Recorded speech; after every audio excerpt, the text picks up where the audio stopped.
Good bad Atlee trailer வந்து பாத்தீங்கன்னா பல ரெக்கார்டை வந்து கிரியேட் பண்ணிட்டு இருக்கு.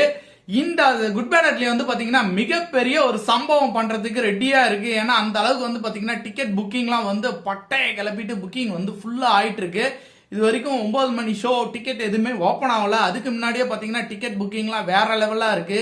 படத்துல வந்து ட்ரைலர்ல வந்து காட்டின விஷயங்கள்லாம் வந்து படத்துல வந்து எங்கெங்க வரப்போகுது, என்னென்ன சம்பவத்தை செய்ய போகுது, தேட்டர்லாம் என்ன அலப்பறையாக போகுது அப்படிங்கறதெல்லாம் வந்து நினைச்சு பார்க்கும்போதே வேற லெவல் ஹைப்பா இருக்கு.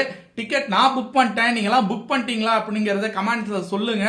டிக்கெட் நான் புக் பண்ணிட்டேன், 11 மணி ஷோ புக் பண்ணிருக்கேன், 9 மணி ஷோ கிடைச்சாலும் அதையும் வந்து ட்ரை பண்ணிருக்கேன், கிடைச்சினா அதையும் புக் பண்ணிடுவேன். இப்ப என்ன மேட்ரு அப்படின்னு பாத்தீங்கன்னா, இதுவரை அஜித்குமார் அவர்கள் நடித்த படங்கள்லயே த பெஸ்ட் எதிர்பார்ப்பு, பெஸ்ட் கலெக்ஷனு, பெஸ்ட் புக்கிங்கு, எல்லாத்துலயும் இந்த பெஸ்ட் அதிக தேட்டர் ரிலீஸ் ஆகுறது எல்லாமே வந்து பாத்தீங்க அப்படின்னா இந்த குட் பேட் அட்லிலாம் வந்து நம்பிக்கையில அதிகமா இருக்கு. அந்த நம்பிக்கை வந்து கண்டிப்பா 1% கூட மிஸ் ஆகாதுங்க. அடிச்சு சொல்றேன், சொல்லி அடிச்சேன் அப்படிங்கிற மாதிரி சொல்லி சம்பவம் செஞ்சிருக்காங்க. இந்த சம்பவம் மிஸ் ஆகாது. 100% இந்த சம்பவம் வந்து நெருப்பா பத்திக்கிட்டு எரிய போகுது.